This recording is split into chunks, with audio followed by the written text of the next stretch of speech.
Hi, this is Tim Hinton, the Beast of the Marching Arts. I'm the host of the Marching Roundtable podcast and the creator of MarchingArtsEducation.com. Thanks for being here at our YouTube channel. We hope you'll subscribe so you can see exclusive live interviews, plus excerpts from podcasts, webinars, and interviews from live events. This is really the best way to find out what you might want to go back to our website and see an entire conversation.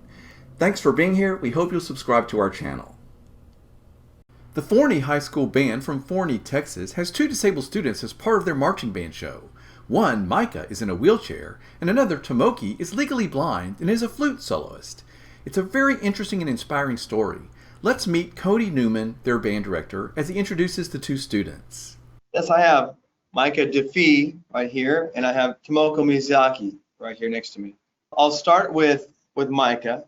Micah is a senior here at Forney High School. He's a trumpet player, like all the good ones are, right, Micah? Of course. And he's in a wheelchair. And this is my second year at Forney High School. Last year, my first year, he approached me right off the bat before marching season started and expressed interest in being a part of the marching band. And I was really excited. My staff, my team was really excited about the opportunity to work with Micah and see what we could do to put it all together for him, to give him the opportunity. We brought our drill writer out who's on staff here, Mr. Casey Sneed.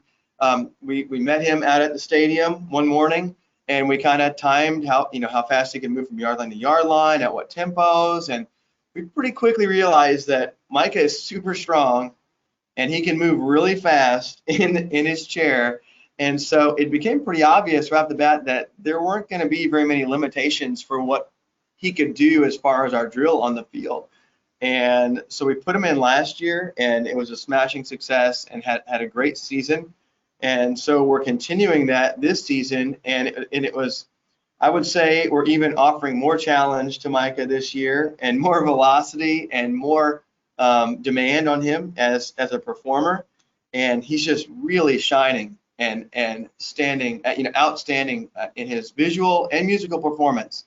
And then Tomoki is a junior flute player, and Tomoki is legally blind, and he is an amazing flute player, and he has perfect pitch, and he's been a star for us in the concert setting now for his first 2 years with the ensemble. And I was talking to him last year because he wasn't involved last year in marching band at all, and so he wasn't getting just the great experiences of everything that makes the marching arts wonderful: the bus rides, the friends, the Friday night football games, of course the performance with your friends on field, and the sensation coming off the field with your friends if you nailed it, and the bus talks afterwards. He was missing that, and so I just kind of threw it out there like, would you like to be a part of the front ensemble, and maybe we can get you going that way. And he was interested in that, and then he was going in front ensemble, and he's such a great flute player. He started playing with the front ensemble for their percussion, their drumline contest, and it was like, man, it sounds really fantastic. So maybe we can find a way to just continue this progression and just fully integrate him in the show as a soloist through the entire production. And so that's where we are now, and he has solos throughout the show. From the front sideline, and it's been really, really fun having him be a part of the group this year, and I'm really excited he gets the experience. I think it's amazing that you're including every student. We want every student to be able to be a part of everything we're doing, and I think you guys are a great model for how that's possible. I have a bunch of questions from what you just said, so I'm going to start with Micah. Micah, talk about how this works for you. What kind of chair do you have? Because we've seen people with chairs they have to move themselves, move the wheels themselves, some that are automated. So tell me how yours works and how are you able to maneuver around? Well, my chair is just a manual, and it was made specifically for my body type so that I'm comfortable in it and I can move easier in it than if I were in a bigger chair or one that's smaller. And I just go on the field and I just push myself and go from set to set. I'm sorry, I don't know a lot about how this works. So it seems to me that suddenly switching directions and going sideways and things would be tricky. Tell me how that works. It can be tricky sometimes, going from backwards to sideways to forwards, but I just angle myself in the direction. It takes me a little bit to get in that angle, but I get there pretty fast. I've gotten used to it. I've gotten faster over the past 2 years. to add to that, and he also participates in all of our marching fundamentals, like every marching student does. And so we're practicing direction changes. He's doing them. We're doing X drill and box drill and all the. He's doing them with the group. So those skills have been built over 2 years through his attention to fundamentals. And I'll say the big thing that Mike has going for him is this right here, the strength, because he is a strong dude, and he moves around with incredible strength that he's built. Strong dude. Clearly, you would have to be super strong. I'm really impressed, Micah. Like, that's amazing. Like, is it just the strength that comes from all of this moving around, or do you actually, like, are you lifting weights and stuff? Like, how are you building all this strength that's required? No, it's just by moving around and doing stuff that I need to for the show and just for life.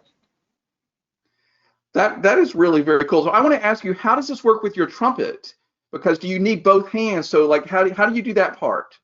I have a stand that attaches to the bottom of my chair, and it just pretty much holds my trumpet on, and then I can just pick it up whenever I need to play, and I can put it back whenever I need to move. So that sounds tricky. Like, I mean, you must be like really sharp, because I gotta tell you, like, you're having to learn not only all these drill moves, but you're having to put your instrument up and down. Like, that's something everybody else doesn't have to do. Like, how do you make that? You just practice it, or how do you make that work? Just whenever we're doing reps, I practice bringing it up, putting it down, when I need to put it up, if I need to come in like a beat early to put it up, just things like that. It's absolutely very, very cool. So what's the hardest thing that you've had to do in a show, like the trickiest thing for you? Probably recently, having to go from, I think it's the 30 all the way to the other side to the 20. He's flying. And knowing drill riders probably in about 5 counts, right? Yeah. Feels like it. That's really cool. So I understand that you talked with another disabled student in a wheelchair about trying how to do this. Tell me about that story of how you were able to inspire somebody else to try to do this. Well, after one of the games, after we had performed our show, she came up to me and she said that she was in a wheelchair and that she didn't think it was possible for someone in a wheelchair to be in the show, because she had recently not been in a wheelchair and had been in the show. So she just wanted to know how I was doing it, and she just wanted to be in the show again. So did that feel great that you inspired her to go back to her own program and be involved? It felt amazing, yeah. I mean, last year we didn't have that happen very often because we didn't have very many games and competitions. Yeah. But I mean, this is, I think, the third time that someone's come up to me and talked to me about it. That's very cool. So Cody, now that we know that Micah has this sort of Hulk-like strength, do you get him like carrying heavy things around the band room and stuff? Does that happen? Oh yeah. That's what he can load the entire truck by himself. He just picks up the percussion equipment and just sets it on. If I just stand back, let Micah do it with his superhuman strength. Yeah. That's pretty cool. Well, Micah, I love that you're involved. Like, what would you want to say to somebody who's watching this is thinking, man, maybe I can do this too? What would you say to them? Just give it a shot, see if it works. And if you want it to work and it doesn't work, then just keep pushing until eventually it does. Okay, that's amazing. I'm really impressed. So now let me talk to Tomoki. Tomoki, I think this is wonderful that you're being involved.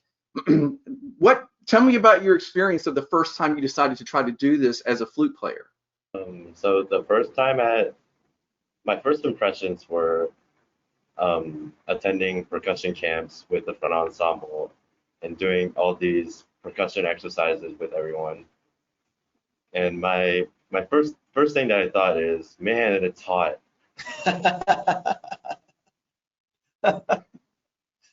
It was very hot. So you're out there in the weather. You were getting your first taste of marching band in the heat. Yes, sir. Exactly. I love that because we all sort of take that for granted that that's part of the grind. But I think that's incredible. So tell me, you're on the sideline on some sort of prop, like a stage or something, right? And then you play at different times. Tell us how that works, Tomoki. So when I play, I go up the stage. So when I don't play, I stand on the side, like beside the stage. And when I play, I go up there and perform. And when I finish playing, I just walk back to where I was standing. So this is really wonderful. Now I understand that you realized at some point that it was tricky for you to know when to begin playing at getting certain cues from the drum major. So tell me how you and your other band members figured out that issue. So my entrance was difficult because I cannot see the drum major's hands. So I just had to rely on my internal pulse, and every rep, like nothing's going to be the exact same. So I had one of my other soloists tap my shoulder with the drum major's hands so that I can get the entrance right. That's a really smart solution. Like I love that. And so how do they do that? Do they give you like 4 beats before? Or like tell me exactly how that plays out. Usually they give me taps about 2 measures before I enter. And of course you're a great musician, so you're listening, you know where you're supposed to be entering, but that just sort of helps with the precision a little bit. Yes, exactly. Yeah. So your director mentioned that you have perfect pitch. How does that help you as a flute player and as a soloist? As a flute player, it helps me.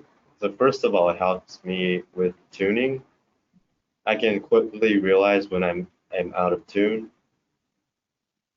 That is the most helpful part about perfect pitch as a soloist. Tell me a little bit about how it feels to be out there as part of the band. Honestly, it feels very nice that I'm finally involved in this program, that everyone's working very hard, and yeah, it just feels great that I finally get to be with everyone else. I think it's wonderful. Now, I do have a question. I think some people may be wondering, how do you deal with the part about the music? As someone who's legally blind, I almost said legally blonde. Sorry, I got into a movie reference. Let me try that again. Sorry, Tomoki. As someone who's legally blind, how do you read the music? Is there a certain kind of music that you have? Can you tell us about that part? Yes, I have an enlarged copy of the music, and I memorize them so that I don't have to read the music while I play during rehearsal.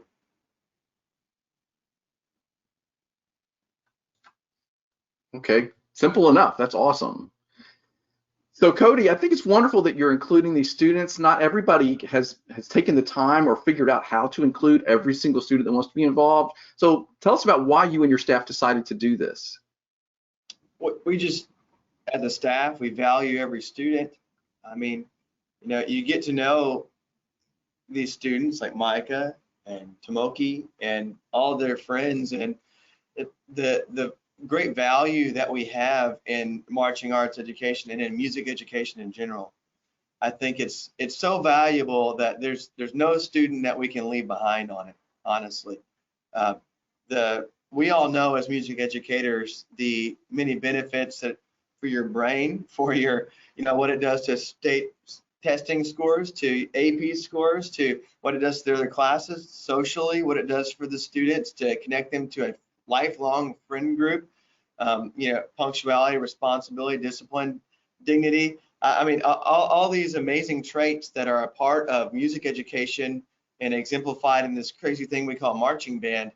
I just feel like it's my job as their director and their educator to find a way to overcome any obstacle that they may have to provide them that experience. And the cool thing about these guys is that I can work really, really hard to try and provide that experience for them. But when it comes down to it, it takes the commitment of these guys to see it through and overcome these obstacles with the solutions that we can come to together. And so that's honestly, to me, been the most exciting part, is like seeing where we started with these guys. And it's just an idea that maybe we can pull this off. And then here we are at our first marching contest of the year last Saturday, and it's pouring rain, and we have all these crazy things happening, and we finally get out there to go perform, and Micah is just killing it out there, and the crowd was going wild for Micah, and then here's Tomoki just sounding like an angel and performing beautifully. And I'm watching these guys perform, and I'm like, it's worth it. It's worth it. Everything that we did was worth it to be able to create that moment right there for these guys, because I hope they'll remember it for the rest of your life. And then many of the moments we're going to have in the future. We're just getting started with these guys, is what I want to say. We're just getting started. Well, that was wonderful. Thank you for explaining that way. I love that, and you're absolutely right. It's all worth it. I guess the thing I'm so struck by, Cody, is, you know, being in the marching band is really hard, like already. You know what I mean? Like, it's very demanding, and both of these students are not only doing all of those demands, but then so much more. So, Michael, what would you say to somebody, because you're doing everything that marching band members do, plus a bunch more? Is it worth it? It's definitely worth it. I've made so many friendships. I've learned so many just life lessons being in bands that I'll carry with me for the rest of my life. So, I mean, it's definitely worth it. How about you, Tomoki? You're having to go above and beyond what the normal band student does, but you're getting to be involved in a really significant way. How does that feel for you? It also feels great for me. Just like Micah said, I learned life lessons being in this, such as waking up early. And like being with my friends and with all the people around me, it just feels very nice. I love that. Cody, I'm loving that I'm being reminded that I sort of take for granted being out in the heat, waking up early. That's just part of band. But I love that, like, Tomoki is sort of reminding us, like, we're all working hard. This is, you know, but it's worth it. But we're working hard. Cody, what would you say in closing to anybody who's watching, who's thinking about, well, maybe I can include more students, some of my students like this? Yeah, I would just encourage everybody to not look at problems, see obstacles, and then try and find the solutions to those obstacles. And when even though it's kind of can seem overwhelming at times, like, man, this is truly a big obstacle, the payoff in the end, the look on their faces, you know, talking to their parents afterwards and seeing the light in their parents' eyes about how excited they are that their student got to participate, hearing the crowd cheering for them specifically. I mean, there's specific moments in the show where they're cheering for these specific students. Having that all come together, that makes it all worthwhile. You know, that makes it all worthwhile. And then seeing these guys grow as performers, musicians, and people, it's the complete package. It couldn't get any better. That's wonderful. Micah, he mentioned your parents. What have they thought about all of this? I mean, they're so proud of me and they're happy. I mean, my freshman and sophomore year, I wasn't able to be in the show. And now that I'm a senior, last year and this year, they've just been so happy that I've been able to participate with everyone else. How about you, Tomoki? I mean, you are a major soloist in this show. Your band director has done, by the way, what every great band director should do, which is, I have this awesome nails soloist, and I'm gonna make sure that he has lots and lots to do. How do your parents feel about you being such a star in the show? They felt relieved kind of, because at first they were concerned about me being part of this program, but now I proved to them that I can do well. So I think they're very proud of me. Well, no doubt. And of course, they're very clear that your band director and his staff are taking great care of you. And that's, I think, Cody, the greatest thing here is that you're taking care of these students in such a significant way, giving them the opportunity to be a part of something that we all value and love so much. So thank you to you and your staff for making that happen. Absolutely. Absolutely. All in a day's work. Absolutely. Well, Cody, Micah, and Tomoki, you guys were wonderful. Thank you so much for talking to me today, and good luck at all your performances. Thank you. Thank you so much. Appreciate you having us on.